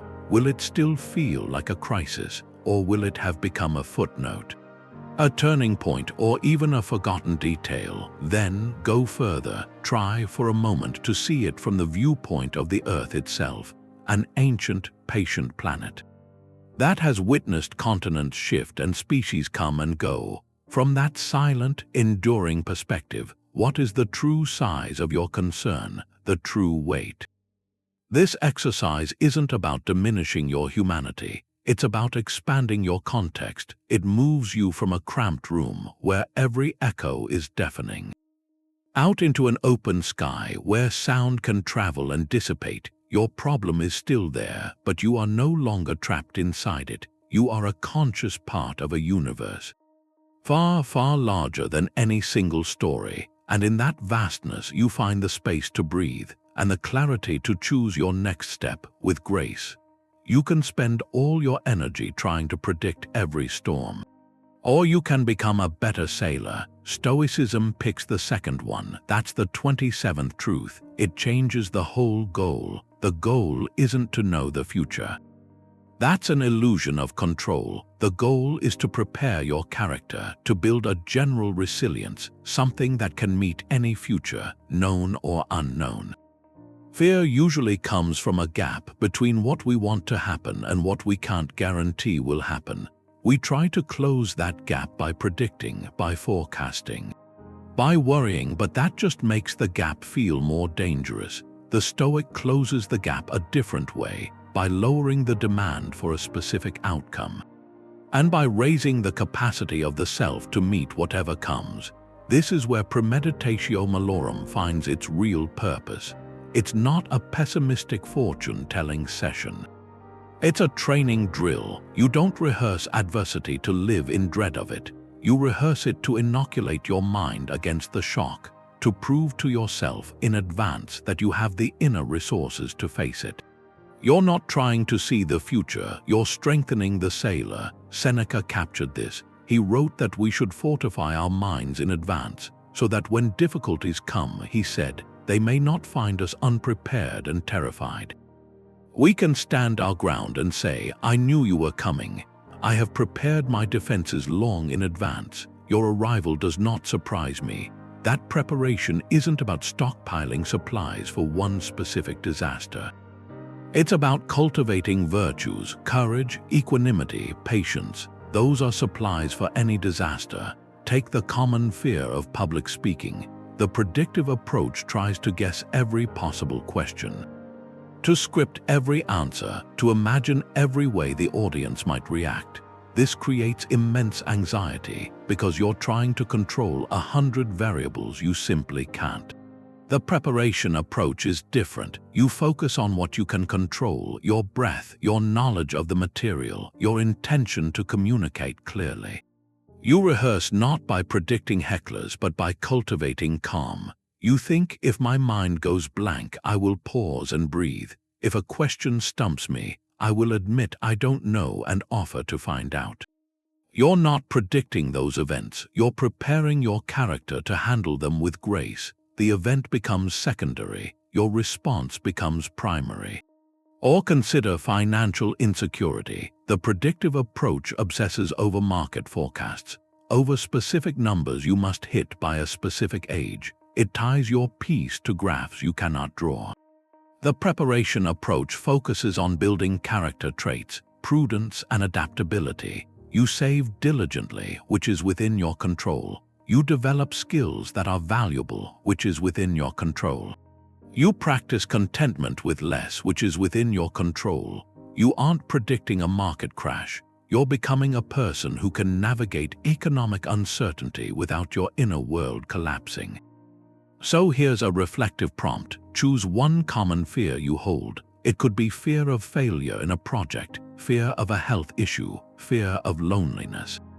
Now shift the question. Instead of asking, how can I prevent or predict the exact shape of this fear, ask this: what character quality would help me face this, no matter how it unfolds? If it's fear of failure, perhaps the quality is resilience, the ability to learn and begin again. If it's a health fear, perhaps the quality is patience, the capacity to endure discomfort with grace. If it's loneliness, perhaps the quality is self-sufficiency, the ability to find peace in your own company. Write down that quality, then write one small, concrete action you can take this week to exercise that muscle. For resilience, it might be to reflect on a past setback and list what it taught you. For patience, it might be to sit quietly with a minor discomfort without immediately trying to fix it. For self-sufficiency, it might be to spend 30 minutes in a rewarding solo activity.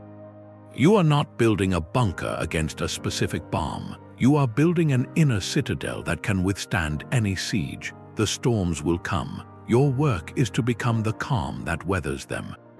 The 28th truth is that the person you're protecting is mostly just a set of ideas you picked up and agreed to. The self you defend is a collection of opinions.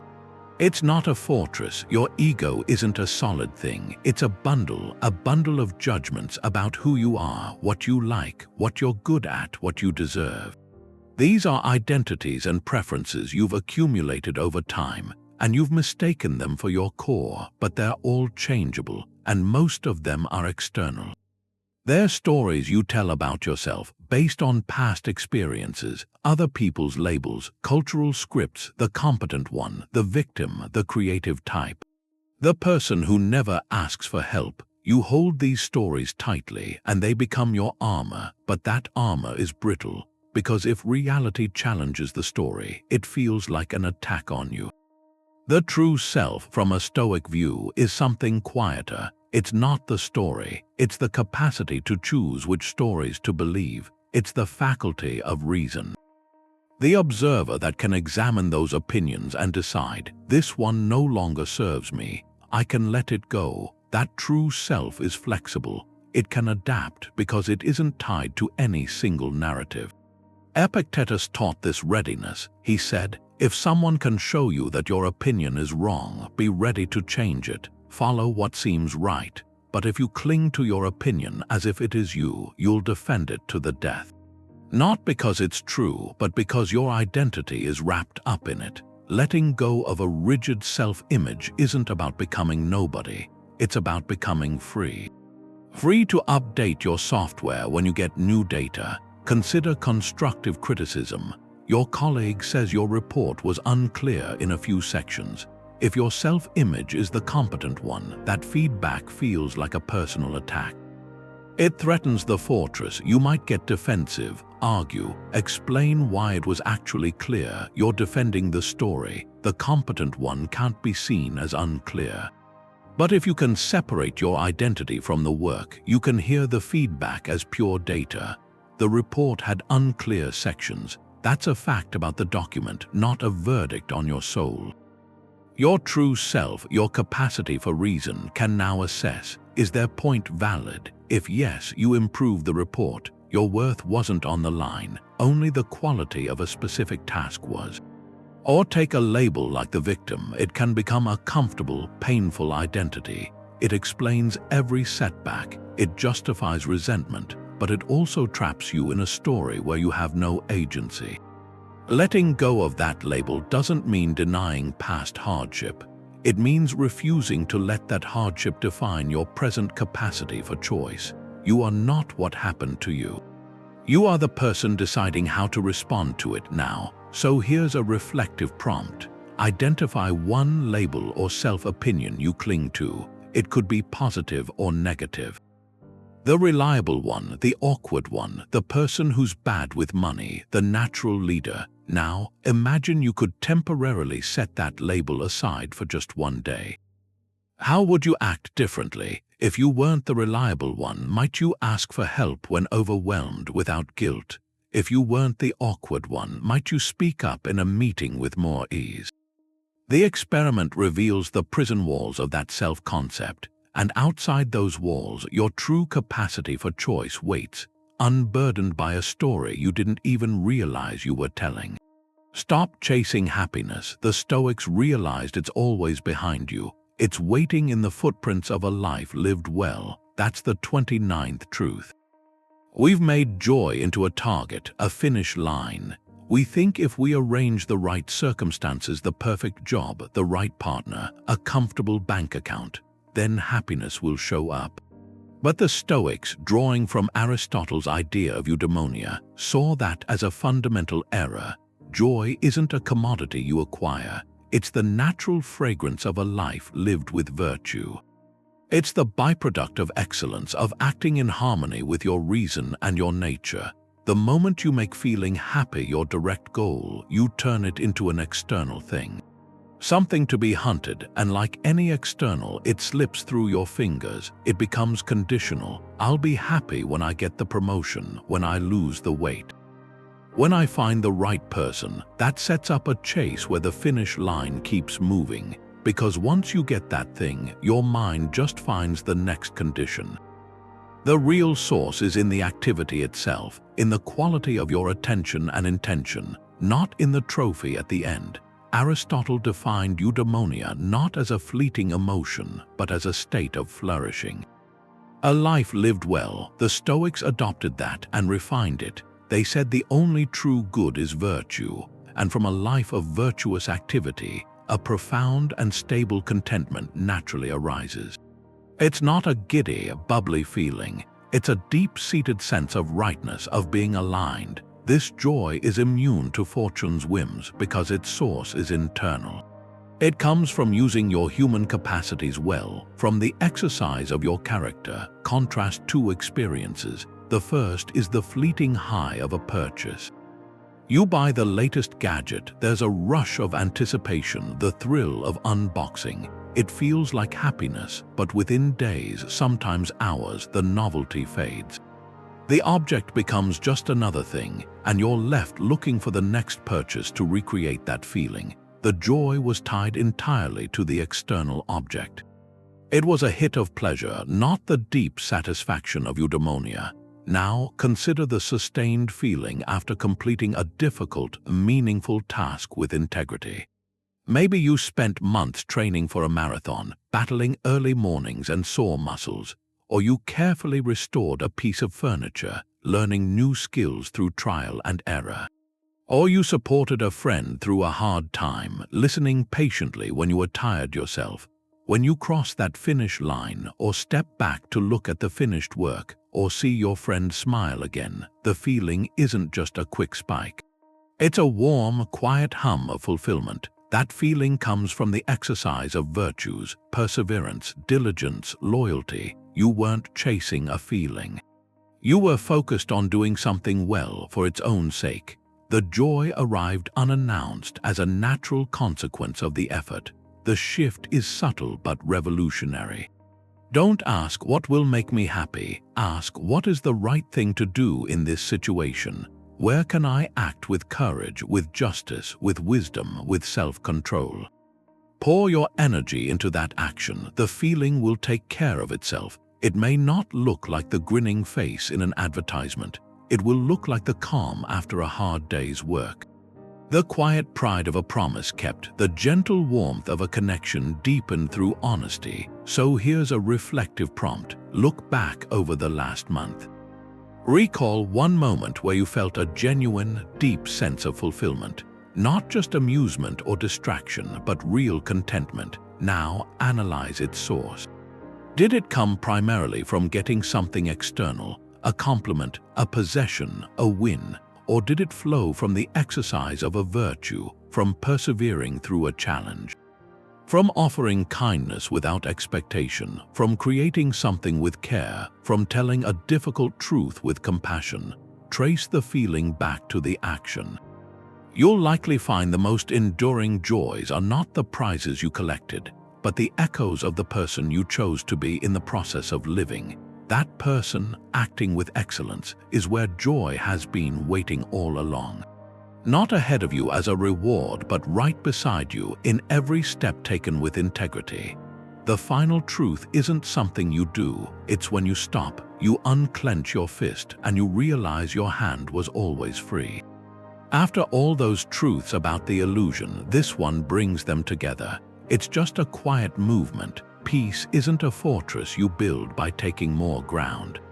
It's the open space you find when you stop holding everything so tight.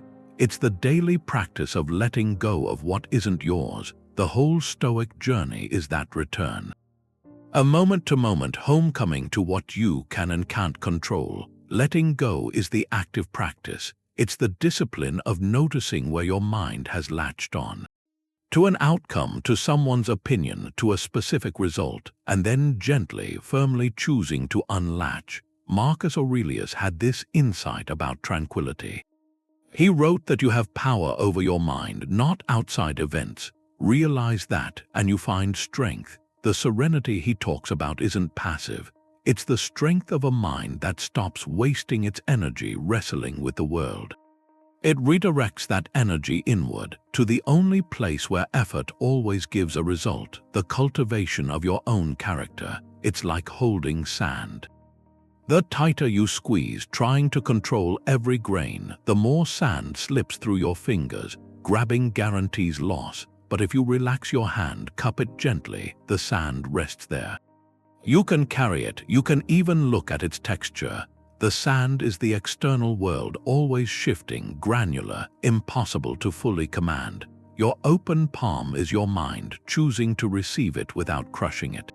A practical way to build this is a simple daily review.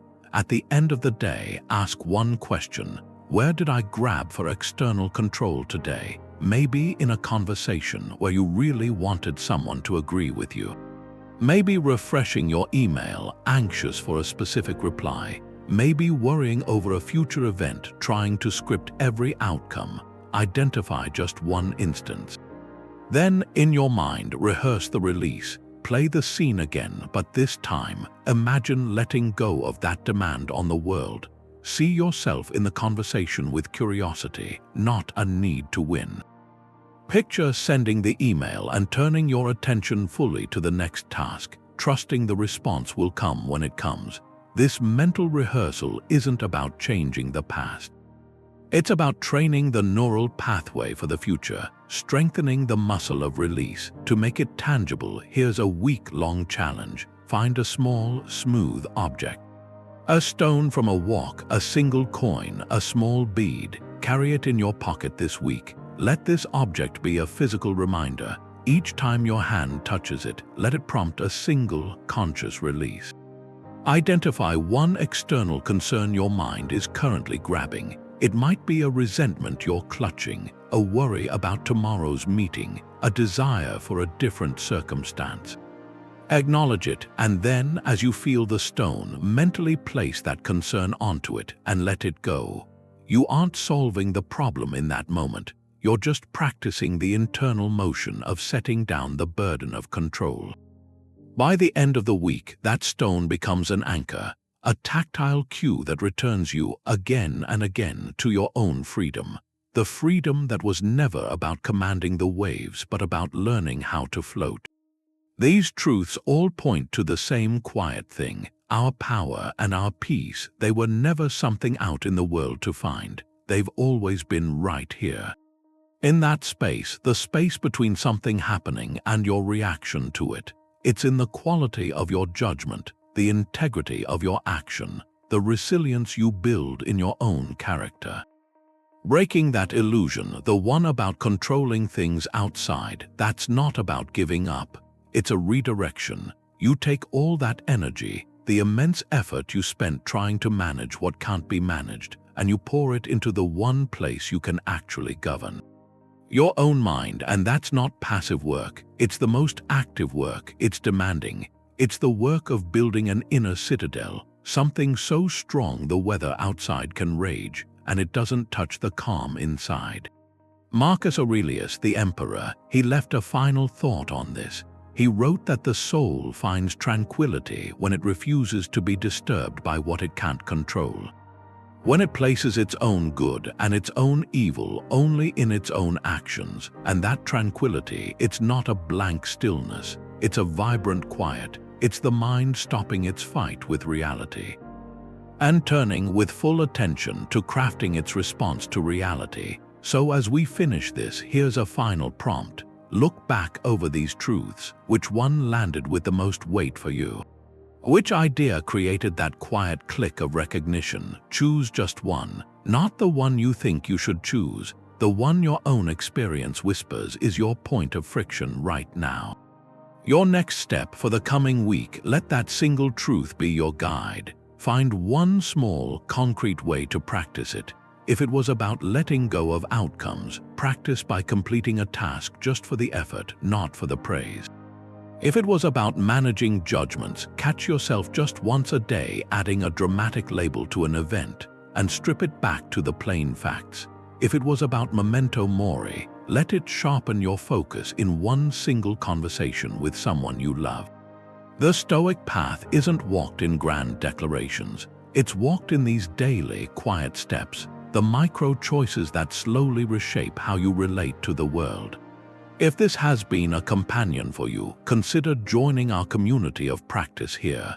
Subscribe for more conversations that turn ancient wisdom into daily life. And in the comments, I'd be curious to know which one truth are you choosing to work with this week. Sharing your intention can inspire others. Together, we build a space where philosophy isn't just studied, but lived. Your journey inward is the one adventure that changes everything.